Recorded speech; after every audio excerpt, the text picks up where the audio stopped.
So today, we're diving into your body's built-in superpower for managing stress, the vagus nerve. We're going to break down the science, look at this new wave of tech that claims to hack it, and get into the expert debate about whether that's even a good idea. I mean, let's be real. Between work, family, the 24/7 news cycle, just staying calm can feel like a full-time job.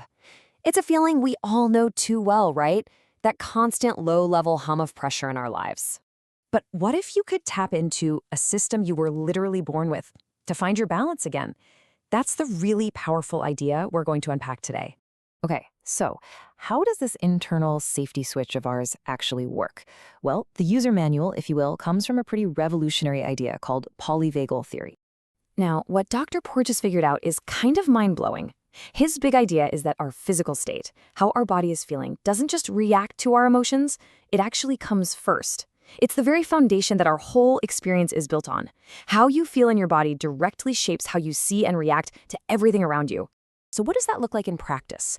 Well, think of our nervous system like a ladder. At the very top, that's the sweet spot. We're in social engagement. We feel calm, connected, creative. But when our body senses danger, we drop down a rung to fight or flight.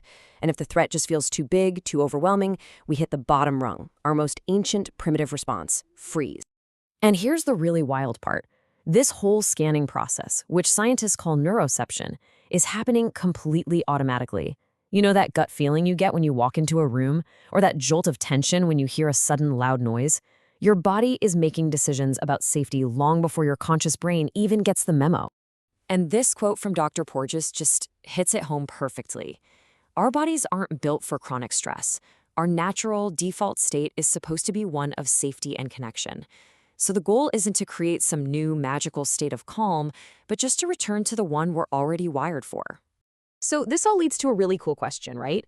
If our nervous system is constantly scanning for signals, can we intentionally send it signals of safety? Well, the answer is a big yes, and people are doing it with everything from ancient rhythms to some seriously futuristic tech. You know, our bodies have this ancient, built-in blueprint for what feels safe. Just think about how a mother instinctively uses that high-pitched, sing-songy voice to soothe a crying baby. That sound is a powerful, universal cue for "you're safe." On the flip side, low-frequency, monotone sounds. Our nervous system often hears those as a potential predator or a threat. So taking that exact idea, Dr. Porges developed this Safe and Sound protocol. You can think of it like a workout for your nervous system. By listening to this specially processed music, it directly feeds those melodic safety signals to your body, basically helping it remember how to shift out of a state of defense. And, well, that brings us right up to today, because now the market has just exploded with all these consumer devices that are designed to do something pretty similar, directly stimulate the vagus nerve to help us feel calmer, sleep better, and focus more. And what's interesting is they all take slightly different approaches. You've got something like the Apollo wearable, which you wear on your wrist or ankle, and it just sends these gentle vibrations, kind of like a soothing pat on the back for your nervous system. Then others, like the Pulsetto, sit right on your neck and use tiny electrical currents to talk directly to the vagus nerve.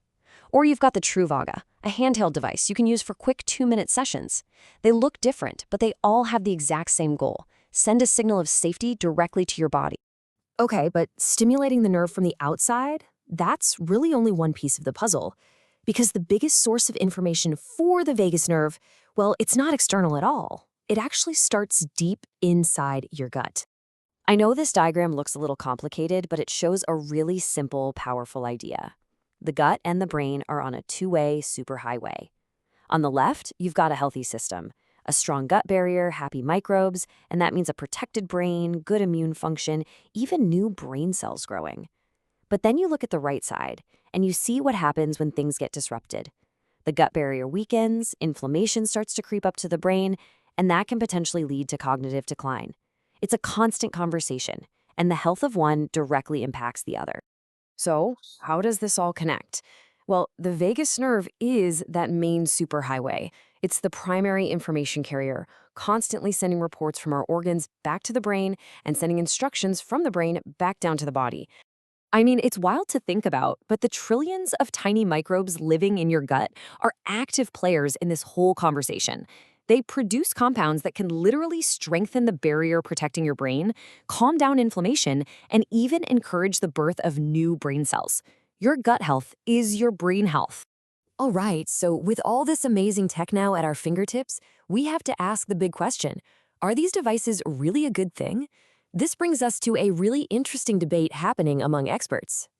And this really gets to the heart of it. By relying on a device to calm us down, are we using a helpful shortcut? Or are we maybe losing touch with our body's own amazing ability to regulate itself? So on one side of the argument, you have experts like occupational therapist Jessica Adeo who are a little cautious. Her point is that real, lasting regulation comes from learning to listen to our body's signals and understand why we're feeling stressed or anxious, instead of just, hitting a button on a device to bypass the feeling. But on the other hand, people like functional dietitian Jennifer Bianchini see them as a really powerful support system. The idea here is that for people who are really struggling with chronic stress or anxiety, these devices can be an incredible tool to help their nervous system find its way back to a state of balance. So it seems like the real takeaway here is all about balance. The goal isn't to become dependent on a gadget.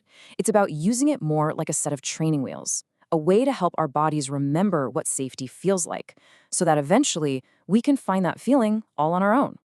And this, I think, is such an empowering way to look at it.